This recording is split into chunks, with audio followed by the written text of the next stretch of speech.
Welcome to Cornerstone Today. This is a daily moment in the Word designed to help you start your day grounded, steady, and focused on what matters most. Each weekday morning we'll open Scripture together, seeking clarity, strength, and hope for the day ahead. This is about learning to walk with Jesus in real life, right where you are. Let's begin today in the Word. Well, good morning and welcome to Cornerstone Today. It is Matthew Allen. I am excited to be here with you as we start this new week of broadcast. We're going to pick right back up in the Sermon on the Mount today. Last week, we were in the Beatitudes, and we took 8 statements from Jesus describing what kingdom people are like. We said that they were poor in spirit, they mourn over their sin, they are meek, and they're hungry for righteousness. We talked about how they're merciful and pure in heart, they're peacemakers, and they're willing to be persecuted for the sake of what is right. Now, today, Jesus does something interesting. He doesn't move from those descriptions into a list of new commands. He doesn't say, all right, now that you know what the kingdom people look like, go work harder. Instead, he says something that should really make us stop and think. He says, you are the salt of the earth. You are the light of the world. And so today's text is Matthew chapter 5, verses 13 through 16. This is the bridge between who we are and how we live. He says, you are the salt of the earth. But if the salt should lose its taste, how can it be made salty? It's no longer good for anything but to be thrown out and trampled under people's feet. You are the light of the world. A city situated on a hill cannot be hidden. No one lights a lamp and puts it under a basket, but rather on a lampstand, and it gives light for all who are in the house. In the same way, let your light shine before others so that they may see your good works and give glory to your Father in heaven. Now, I want you to notice how this passage opens. Jesus doesn't say, try to be salt. And he doesn't say, if you work hard enough, maybe one day you'll be light. He says, you are. Jesus is telling kingdom people what they already are because of their relationship with him. The Beatitudes tell us who we are in our hearts: broken, repentant, hungry for God, dependent on his mercy. This is not flattery, and it's not Jesus puffing up his disciples. It is a statement of responsibility. If you are salt, the world around you is supposed to taste different because you're in it. If you are light, the world around you is supposed to be brighter because you're in it. He hasn't given us a job that we go out and earn. He has put us in a place that we already occupy and told us not to abandon it. I think there is a temptation to think that the Christian life is private and inward, and it's just me and the Lord. But Jesus will not allow us to stay there. Whatever God works in the heart, he intends that we work out in the world. Now, back in the first century, salt did several things, and Jesus' listeners would have understood every one of them. Salt was a preservative. You remember, there were no refrigerators. And so if you wanted meat or fish to last more than a day or two, you packed it in salt. Salt held back the decay, and it slowed corruption. Salt was also a seasoning. It made food worth eating. A meal without salt was flat, bland. Salt brought food to life, and salt had covenant meaning in the Old Testament. Leviticus chapter 2 and verse 13 talks about the salt of the covenant. Every grain offering was to be seasoned with salt because salt represented something that lasted, something that didn't break down. There were even agreements in the ancient world called covenants of salt. And so when Jesus says, you are the salt of the earth, he's stacking all those ideas together. Now, that's a high calling. And here's the part that should really get our attention. Jesus then warns about salt that has lost its saltiness. He says, If the salt should lose its taste, how can it be made salty? It's no longer good for anything but to be thrown out and trampled under people's feet. What was Jesus talking about here?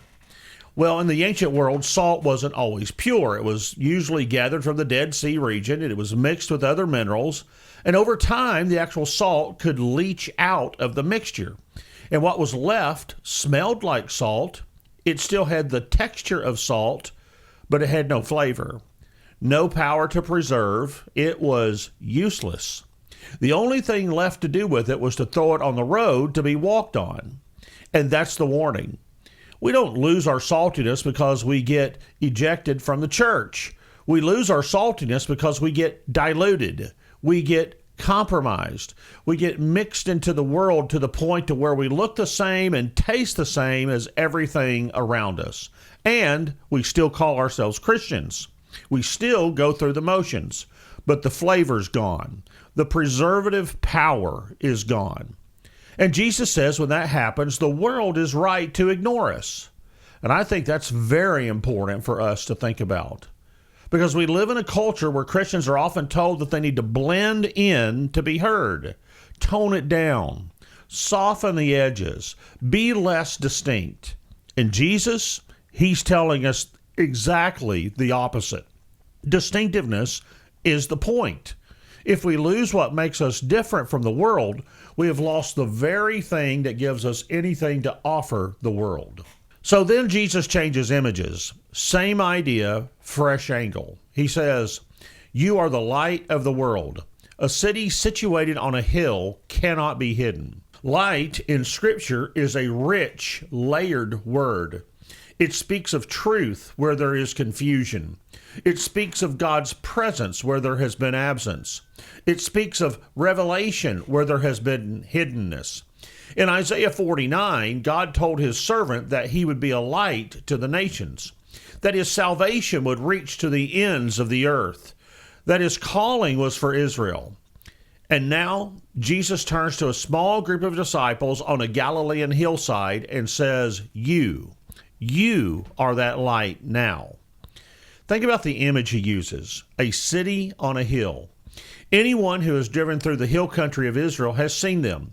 Villages built of white limestone, perched up on high points, visible for miles, especially at night when the lamps were burning. You could not miss them. Their visibility was not a performance. It was not even strategic. It's just what they were. Built where they were built, made with the material they were made of, visible by nature. That's the kind of visibility that Jesus is describing for his people. We're not called to put on a show. We're not called to make a spectacle of ourselves. But we are also not given the option of disappearing. He drives this home with another image. No one lights a lamp and puts it under a basket, but rather on a lampstand. It gives light for all who are in the house. Now, just imagine how silly it would be to strike a flame and light a lamp and then reach for a bucket and turn it upside down on top of it. Lamps exist to be seen. Their entire purpose is bound up in being where they can do what they were made to do. If the salt warning was about dilution, the lamp warning is about concealment. Christians who hide their faith out of fear or embarrassment or desire to be liked are doing something as absurd as putting a basket over a lamp. And now I think we come to the most important part of this passage. It's verse 16. Jesus says, "In the same way, let your light shine before others, so that they may see your good works and give glory to your Father in heaven."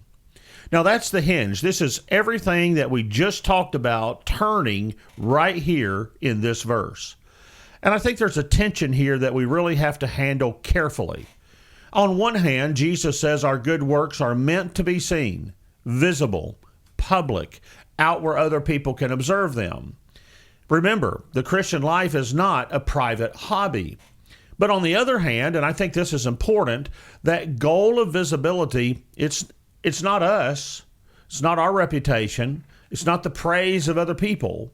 It's not so anyone will admire how kind or generous we are or how godly we are. The goal is that they see what we do and they look past us to Jesus. He's calling for a life that is actually salty, actually bright, and naturally visible, where people notice, but the credit goes home to God. And that is, by the way, where I think the Beatitudes land. People who are poor in spirit and who mourn for sin, who are meek and hunger and thirst for righteousness. When they live their lives openly, the world looks at them and sees something different. And that difference doesn't draw glory to the disciple. It points past the disciple to the one whose grace produced the difference in the first place. Let me bring us home today with 3 simple questions. First, am I salty? It's not, do I call myself a Christian or do I show up for services? But is there anything about the way that I live, the way that I speak, the way that I treat people, the way that I respond to suffering that is actually distinct from someone who has never met Jesus? If I would be indistinguishable in the lunchroom or in the comment section or in the family argument or in the difficult conversation, that is a salt question. Secondly, am I hiding?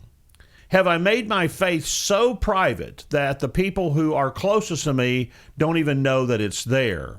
Now, Jesus didn't call on us to be loud, and he didn't call us to corner people, but he did call us to be visible. And there's a difference between humility and hiding. And third, when people see good in me, where does the credit go?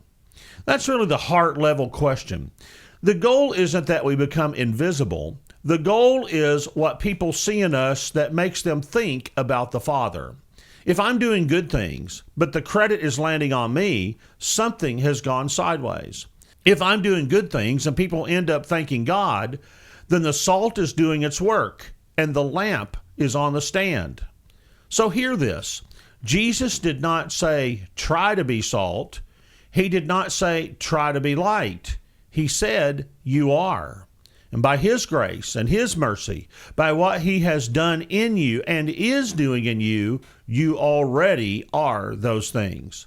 The Beatitudes describe what God works on the inside. Salt and light describe what that looks like on the outside. They are the same life viewed from 2 different angles. And Jesus' word for us today is this: don't let the world dilute you. Don't put a basket over what God is doing in your life. Be who you are. Live it where people can see. And let the glory go home to the Father where it belongs. Thank you for joining me today on Cornerstone Today. Tomorrow we're going to move into Matthew 5 and look at verses 17 through 20, where Jesus talks about the law and fulfillment and a righteousness that goes deeper than the Pharisees ever imagined. Until then, may the Lord bless you and keep you. We'll see you tomorrow. Thanks for spending these moments in the Word today. As you go, remember this: faithfulness is built one ordinary day at a time. Keep walking with Jesus. Keep listening. Keep trusting. God is at work all the time. Join us again every weekday morning for another moment of encouragement and truth here on Cornerstone Today.